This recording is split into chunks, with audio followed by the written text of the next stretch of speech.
Built Better, the podcast for home improvement contractors by Modernize Home Services. Welcome to Built Better, the podcast for home improvement professionals. I'm Don Pucci, Director of Account Management for Modernize Home Services, and your host. Chris is on vacation today in dark and dreary Costa Rica, so I'm excited to say that we actually have a special guest host with us, Megan Wolf.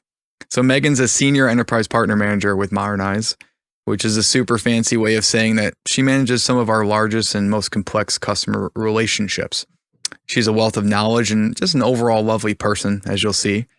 So excited to have her on today. What's up, Megan? Thanks for being with us.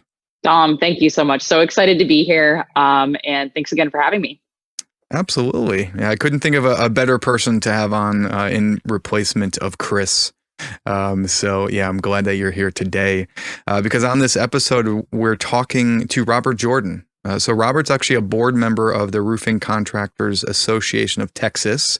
We're just doing a live broadcast. We didn't get a chance to have Robert on at that point.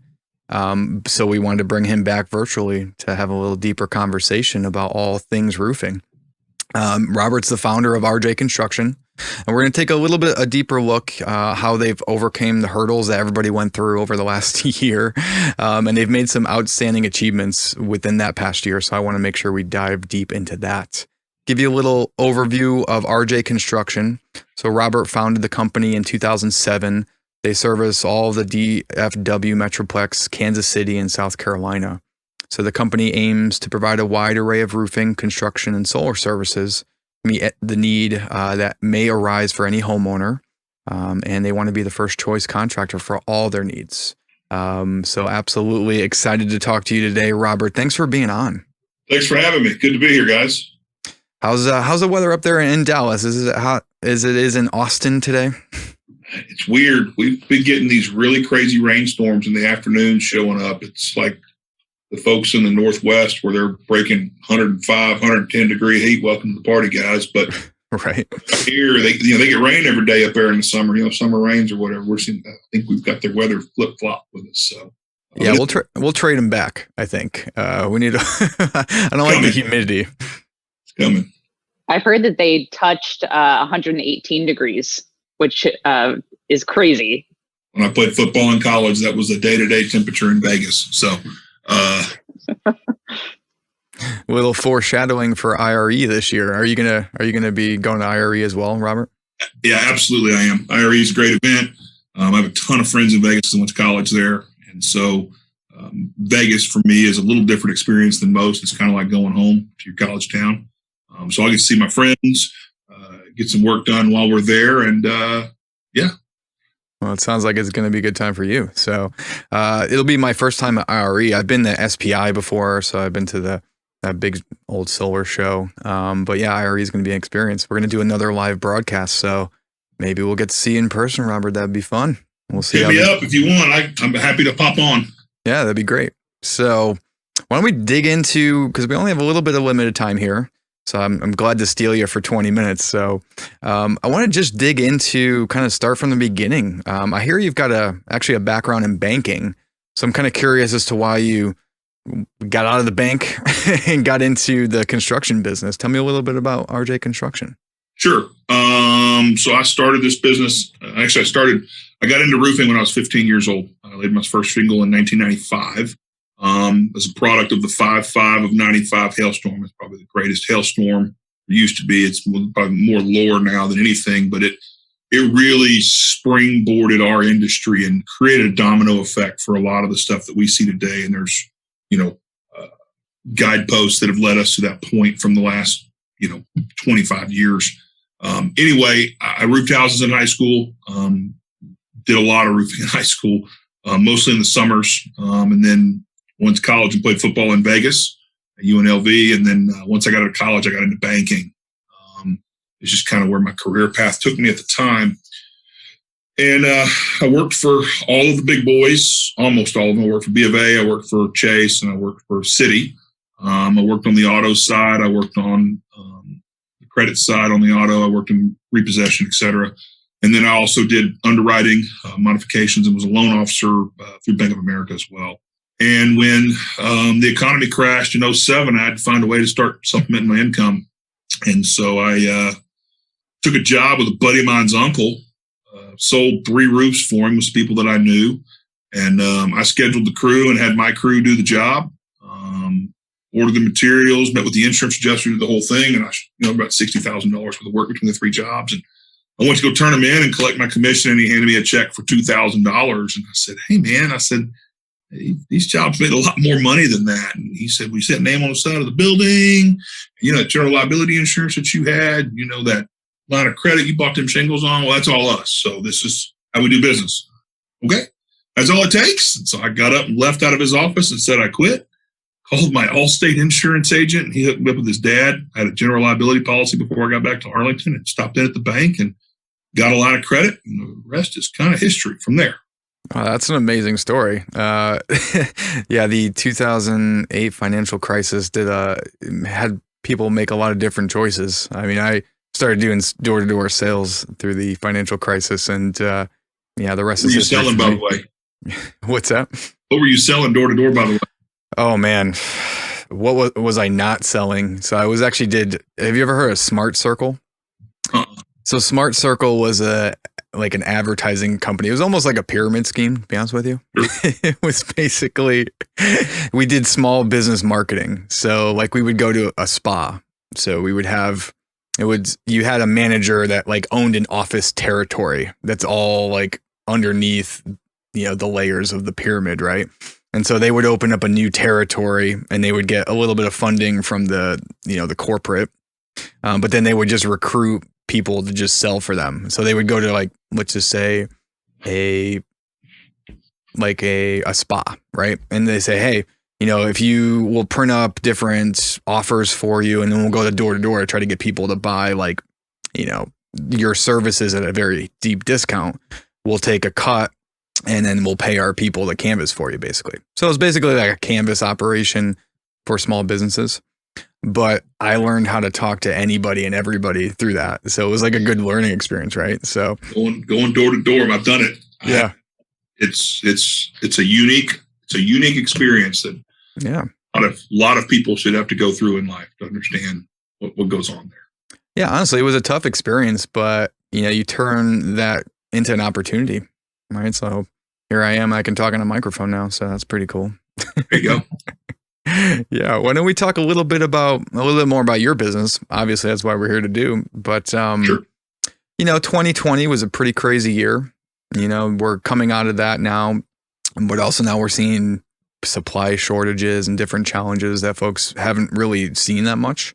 What were the challenges for your specific circumstance, and really, what are some of the things that you are proud that you overcame? So I really never have looked at it like that. The way that you've asked the question, as far as the challenge that you've overcome, part of being a business owner is there's challenges every day.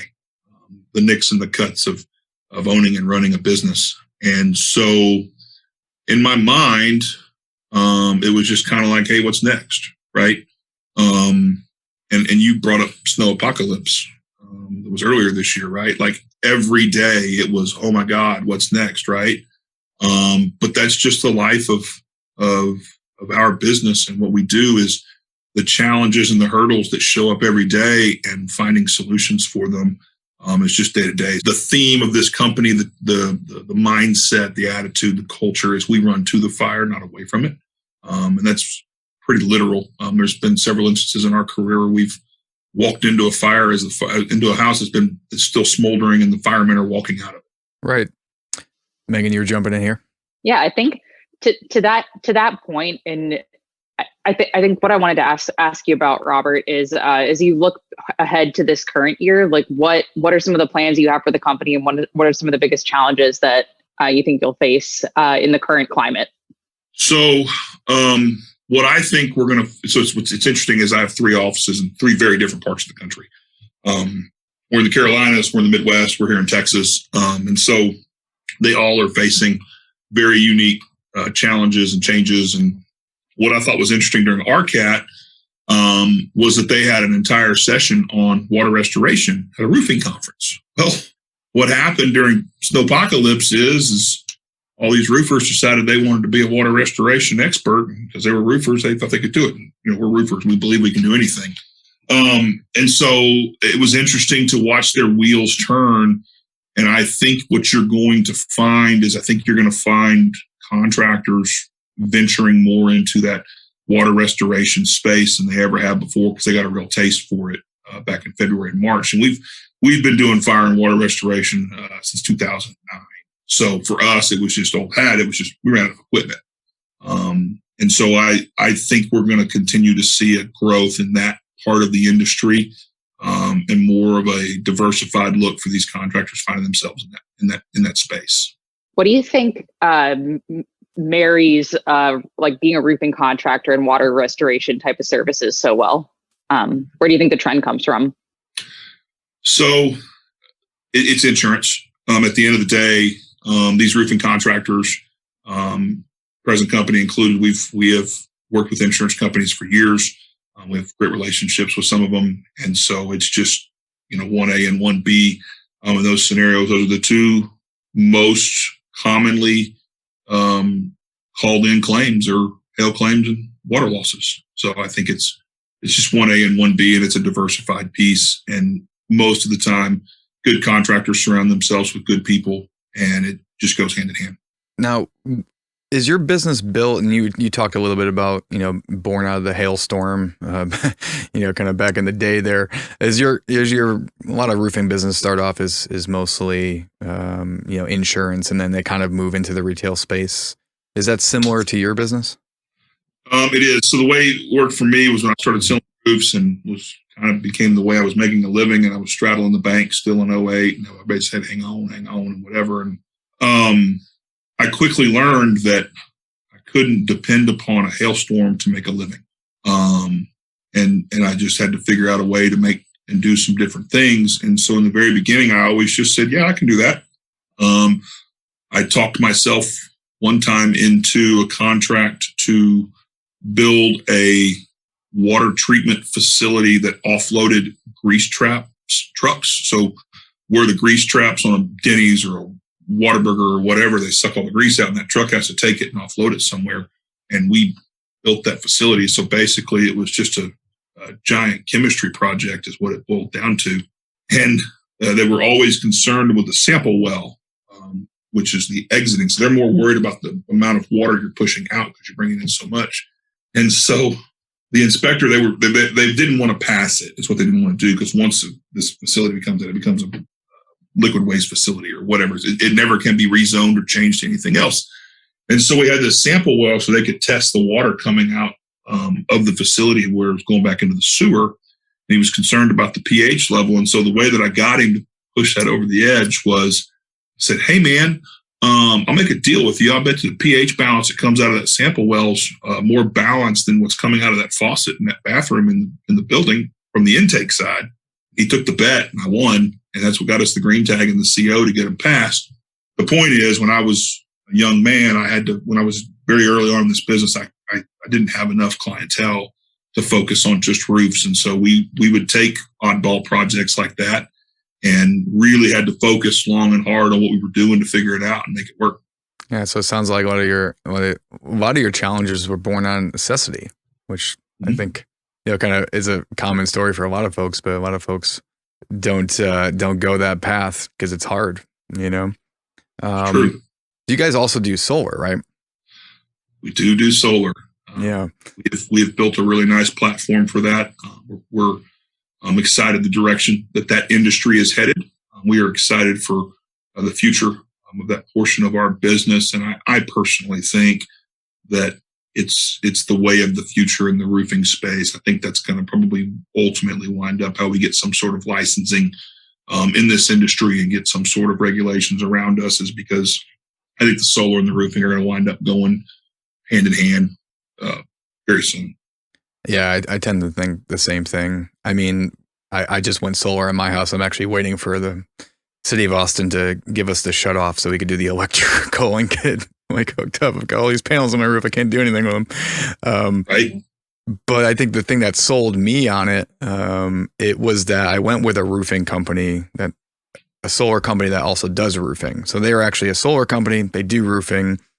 And not only do they have, aggressive pricing and good panels, but they would, when I need a roof in a few years, because I know I'm going to need a roof probably in about, I don't know, maybe 7 years or so, they're going to pull the roof off they're going to pull the panels off for free. They're going to do the roof, put them back on. It's all rolled into that. I only need to go through them to be able to get that done. So, well, you bring that up, and 2 and 3 of all of our customers that we talk to are asking us and have been asking us about solar for the last 6 or 7 years. I look at it like this, back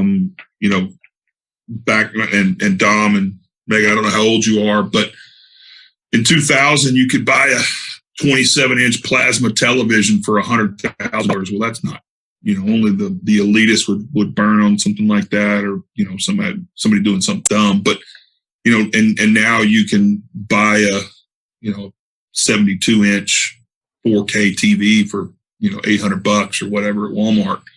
I don't know the pricing on it, but it's that downward, we got to level into it. And I think we've kind of crested into that part of the market space now, where the solar piece has become more affordable for the everyday consumer. And it's starting to make a lot of sense for them to make those types of moves. And really, I think this big freeze and people losing power for a week to 10 days and no heat and all that other stuff, I think it's springboarded people into really starting to think beyond the power grid being one of their supportive pieces.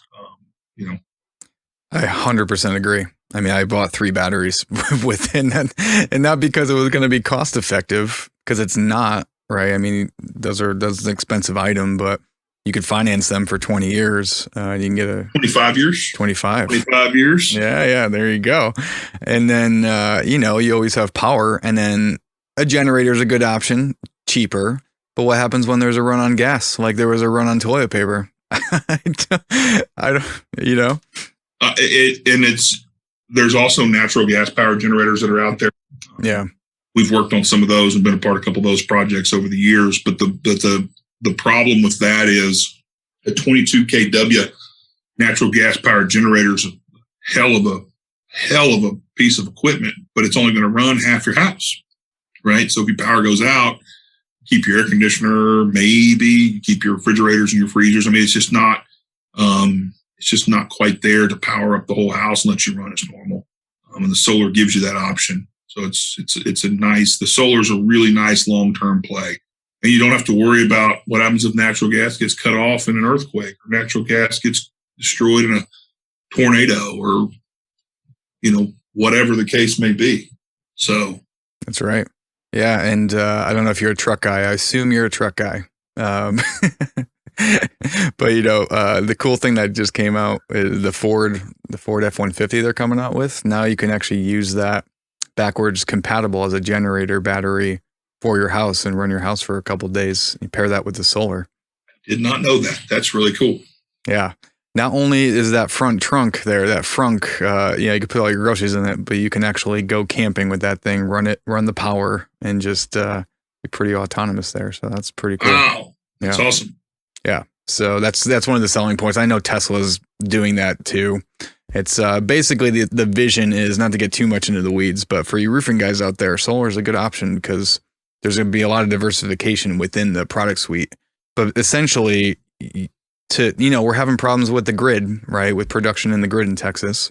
And the vision is, if everybody has solar and everybody has kind of distributed power and batteries, well, then you can stabilize the grid and use and pull from people's batteries when there's a lot of demand. And then you charge it back up, and you can also pull up from it when it's cheap at night too. So there's a lot of options. And I think, to your point, it's just about the cost and price performance, information technology and technology like that. It's an exponential technology. So before you know it, it's. I'm a big fan that I think it actually increases the value of your home to put solar panels on there. Yeah.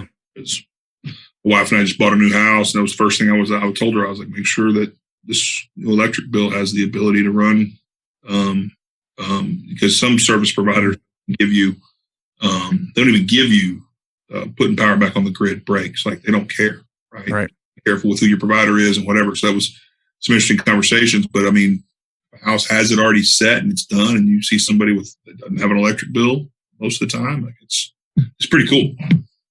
Yeah, I think it's that brings us to kind of like my last question, because we're running a little bit over time.